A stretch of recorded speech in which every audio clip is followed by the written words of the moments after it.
তুমি কে আমি কে তুমি কে আমি কে। স্বাগতম দর্শক বিন্দু আপনাদেরকে পিঠারি টিভি। তো দেখা যাচ্ছে এই শহরে বিশাল বড় একটি রিক্সাওয়ালাদের মিছিল। কেন তাদের এই মিছিল আমরা বুঝতে পারছি না, তারা কেন এই রাস্তা অবরোধ করে রাখছে তাও আমরা বুঝতে পারছি না। আসুন জেনে নেই তাদের প্রতিনিধির কাছ থেকে। চলুন তাদের প্রতিনিধির কাছ থেকে জেনে নেওয়া যাক কেন তারা আন্দোলন করছেন। তো আপনারা কেন এই আন্দোলনটা করছেন আমাদের দর্শকদের খুলে বলুন, তারা জানতে চায়।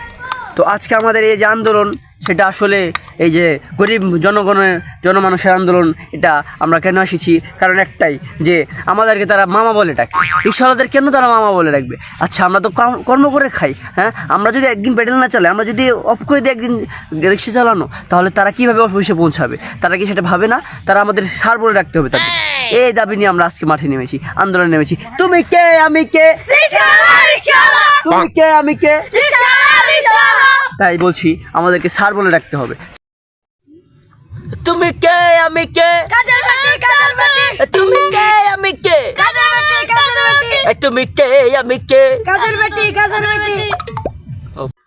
তো দর্শক বিন্দু, আমরা দেখতেই পাচ্ছি যে নিউ মার্কেটে একটা আন্দোলন চলছিল, সেটা হচ্ছে রিক্সাওয়ালা মামাদের আন্দোলন। আর এখন এখানে যে কাদের বেটির আন্দোলন। আপনারা কি আন্দোলন করতে এসেছেন? জি জি জি। অনেক সুন্দর, তারা কিউট বাট তারা কেন কাজ করে আমি জানি না। যাই হোক, আপনারা কেন আন্দোলন করতেছেন কিছু জানেন? আচ্ছা, আপনারা কেন আন্দোলন করতেছেন আপনারা কি জানেন? আমাদের প্রধান সমন্বয়ক জানে। ও আচ্ছা, ঠিক আছে, ওনাদের প্রধান সমন্বয়ক কি যেন উনি জানেন, তাকে আমরা তার থেকে জেনে নেব। ওকে, চলুন তাহলে। তো আজকে আপনাদের কেন এই আন্দোলন, আর আপনাদের কাজের মেয়েদের কি এই সমস্যা, আমাদের দর্শকদের খুলে বলুন, আমাদের দর্শকরা জানতে চায় প্লিজ। তো আজকে আমরা যে আন্দোলনে এসেছি, এই রাস্তায় আন্দোলনে এসেছি, সেটা আসলে এমনি আসিনি। আমরা সবার বাড়িতে কাজ করি মানে কি আমরা কি তাই কি আমরা ক্ষয়ে গেছি নাকি? আমরা তো তাদেরকে সাহায্য করি, এবং আমাদেরকে তারা বুয়া বলে ডাকে। কেন তারা আমাদেরকে বুয়া বলে ডাকবে? আমাদেরকে তারা ম্যাডাম বলতে হবে, তাদেরকে আমার ম্যাডাম বলতে হবে, ঠিক না? কি আভারা, ঠিক না? তুমি কে আমি কে, হ্যাঁ, আমাদেরকে ম্যাডাম ডাকতে হবে, ঠিক আছে?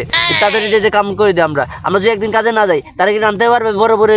বড় সাহেবের বউয়েরা এরা রাঁধতে পারে? সারাক্ষণ মোবাইল নিয়ে বই বসে থাকে, টিকটক করে, মেকআপ করে, তারা কি রাঁধতে পারবে? তারা রাঁধতে পারবে না। আমরা যদি না যাই, আমরা তাদের ঘরের অর্ধেক কাজ করে দিই, আমাদেরকে তাহলে কেন বউয়া ডাকবে? আমাদের একটা সম্মান আছে, মান সম্মান আছে, তাই না? তুমি কে আমি কে, আমাদেরকে ম্যাডাম ডাকতে হবে। এটাই আমাদের আন্দোলন, সরকারের কাছে আমাদের এটাই দাবি। তুমি কে আমি কে, তুমি কে আমি কে, তুমি কে আমি কে, তুমি কে আমি কে, তুমি কে আমি কে, তুমি কে আমি। তো আজকে দেখতে পাচ্ছি আমাদের দেশে অনেকগুলো আন্দোলন হচ্ছে। কেন আন্দোলন হচ্ছে, কেন কিভাবে হচ্ছে বুঝতে পারছি না। আর এই আন্দোলনে থাকা কিছু মানুষের চেহারা প্রায় সেম বলতে মনে হয় তাদেরকে আমি আগের আন্দোলনে দেখেছি এবং এই আন্দোলনে দেখছি, কিছুই বুঝতে পারছি না। তো চলুন, এখানে যে আন্দোলনটা হচ্ছে ফকির আন্দোলন, তাদের একটাই দাবি, তাদেরকে কি বলে ওটা, খুচরো টাকা দেওয়া যাবে না, তাদেরকে সম্মানের সাথে বড় টাকার নোট দিতে হবে।